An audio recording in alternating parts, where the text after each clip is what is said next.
오늘도 성실하게 적금 자동이체 문자를 받으셨나요?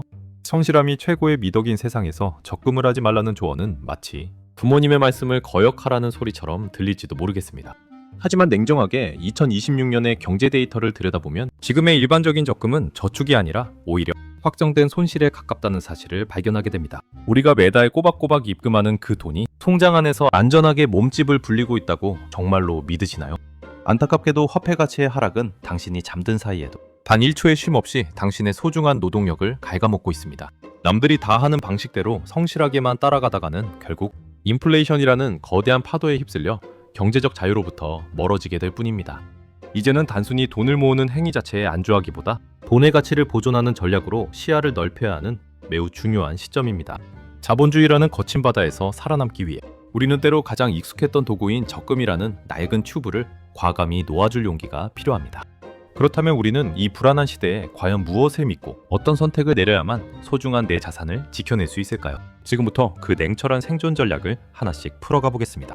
상상해 보십시오. 무더운 여름날, 당신은 아주 귀한 아이스크림 하나를 손에 넣었습니다. 지금 당장 먹으면 너무나 달콤하겠지만 당신은 더 큰 행복을 위해 이 아이스크림을 냉동실이 아닌 서랍 속에 고이 보관하기로 결정합니다. 1년 뒤 설레는 마음으로 서랍을 열었을 때 당신이 마주할 모습은 어떠할까요? 아이스크림은 이미 형체도 없이 녹아버려 축축한 얼룩만 남았을 것입니다.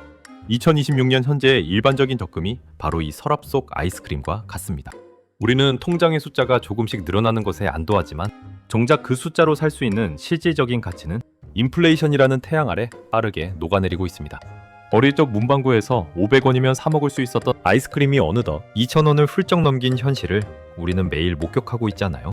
은행이 주는 3에서 4% 수준의 이자는 아이스크림이 녹는 속도를 아주 미세하게 늦춰줄 뿐 결코 원래의 단단한 모양을 온전히 보존해주지 못합니다.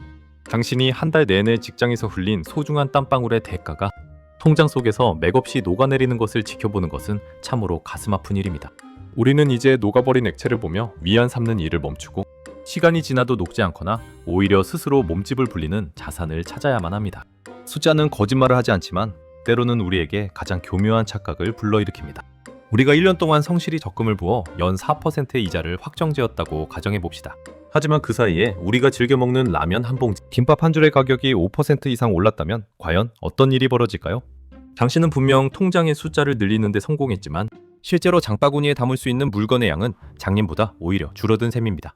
이것이 바로 국가가 고지서를 보내지 않아도 우리 모두가 공평하게 지불하고 있는 인플레이션이라는 보이지 않는 세금의 실체입니다. 2026년의 경제지표는 우리에게 매우 냉정하고도 무서운 경고를 반복해서 보내고 있습니다.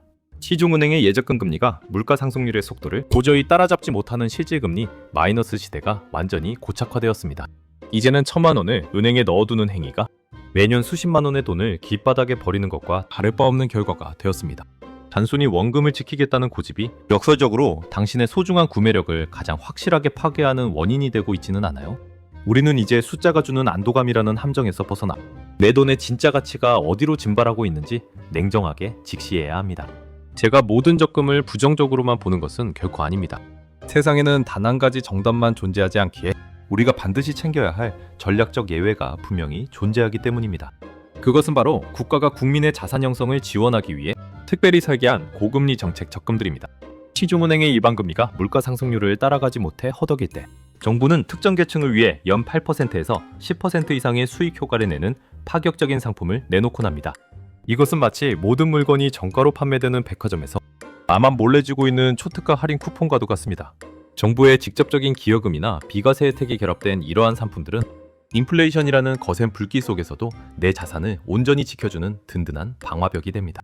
만약 여러분이 청년 도약계좌나 지자체별 특별 지원적금의 대상자라면 이때의 적금은 확정된 손실이 아니라 반드시 챙겨야 할 확정된 수익입니다. 자신의 상황을 면밀히 검토하여 이러한 치트키를 사용할 자격이 되는지 확인하는 것은 자본주의 시대를 살아가는 이의 영리한 의무입니다. 내가 대상인지 아닌지 오늘 한번 확인해 보셨나요?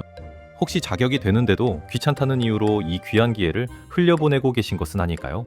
다만 이러한 특수한 경우를 제외한 대다수의 평범한 적금들은 여전히 당신의 미래를 위협하고 있다는 사실을 우리는 잊어서는 안 됩니다. 적금을 멈췄다면 이제 우리는 어디로 눈을 돌려야 할까요?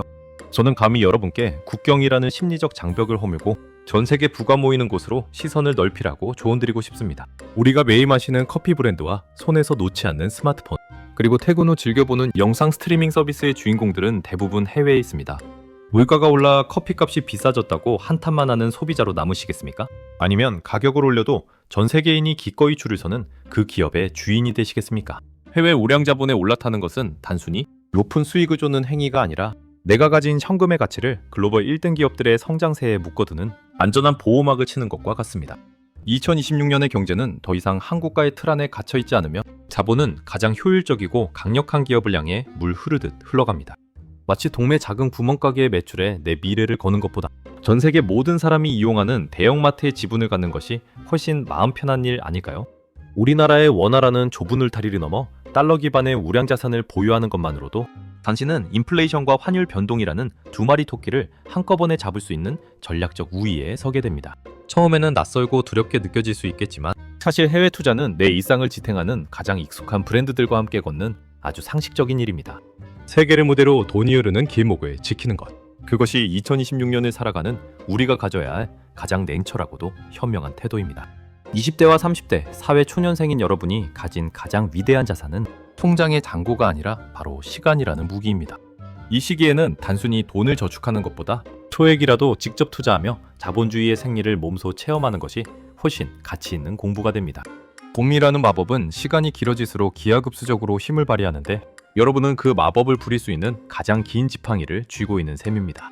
작은 눈덩이를 처음 굴릴 때는 잘 커지지 않아 조바심이 날 수도 있고 때로는 돌부리에 걸려 깨질 수도 있습니다. 하지만 여러분은 다시 뭉쳐 굴릴 수 있는 충분한 시간이 있기에 당장의 변동성에 일희일비할 필요가 전혀 없습니다. 안전함이라는 유혹에 빠져 이 황금의 시간을 적금에만 묶어두는 것은 고성능 스포츠카를 타고 시속 20km로만 달리는 것과 같습니다. 지금은 원금을 지키는 방어보다 우량한 해외 ETF 등을 통해 공격적으로 수익을 노려야 할 때입니다. 비록 잠시 마이너스를 경험하더라도 그것은 더 큰 성장을 위한 근육통일 뿐입니다. 30년 뒤의 여러분을 상상해 보십시오. 그때 웃고 있을 사람은 적금이자 몇 푼을 챙긴 사람이 아니라 글로벌 시장의 성장에 올라탄 당신일 것입니다. 여러분의 시간은 실패조차 성공의 자양분으로 바꿔줄 만큼 강력합니다. 가정의 중심이자 경제적 허리인 40대 여러분에게는 2030 세대와는 또 다른 무게감이 느껴지실 것입니다. 이제는 나 혼자만의 자산이 아니라 아이들의 교육비와 부모님의 노후, 그리고 나의 은퇴 이후까지 한꺼번에 고려해야 하는 복잡한 고차방 정식을 풀어야 할 시기이기 때문입니다. 무작정 고위험 투자를 하기에는 어깨가 너무 무겁고 그렇다고 적금에만 의지하기에는 노후의 빈곤함이 눈앞에 선명하게 보이지 않으신가요? 그래서 40대에게는 무엇보다 균형이 잡힌 황금 포트폴리오가 필요합니다. 저는 여러분께 전체 자산의 절반 정도는 달러 기반의 배당 성장주에 투자하여 매달 따박따박 들어오는 현금 흐름을 만드실 것을 제안합니다. 이것은 마치 우리 가족을 지탱하는 든든한 제2의 월급과 같은 역할을 해줄 것입니다. 나머지 절반은 지수 추종 ETF나 글로벌 혁신 기업에 투자하여 인플레이션을 방어하고 자산의 덩치를 키우는 전략을 병행해야 합니다. 또한 연금저축이나 IRP 같은 세제 혜택 계좌를 최대한 활용하여 국가가 주는 절세 혜택이라는 확정 수익을 반드시 챙기십시오. 40대는 인생의 하프타임을 지나고 있는 중요한 시점입니다. 지금 구축하는 이 포트폴리오가 10년 뒤 당신의 퇴직 이후를 결정짓는 가장 강력한 생명줄이 될 것입니다. 지금까지 2026년의 냉혹한 경제 현실과 그에 따른 생존 전략을 함께 살펴보았습니다. 머리로 아는 것보다 훨씬 더 중요한 것은 오늘 바로 내디는 작지만 위대한 한 걸음입니다. 여러분의 상황이나 고민을 댓글로 남겨주세요. 오늘 영상이 여러분께 단 1%라도 도움이 되셨다면 좋아요로 응원 부탁드립니다. 저와 함께 흔들림 없이 경제적 자유로 가고 싶으시다면 구독과 알림 설정도 꼭 부탁드립니다. 지금까지 코 묻은 돈 방구석 경제학이었습니다. 감사합니다.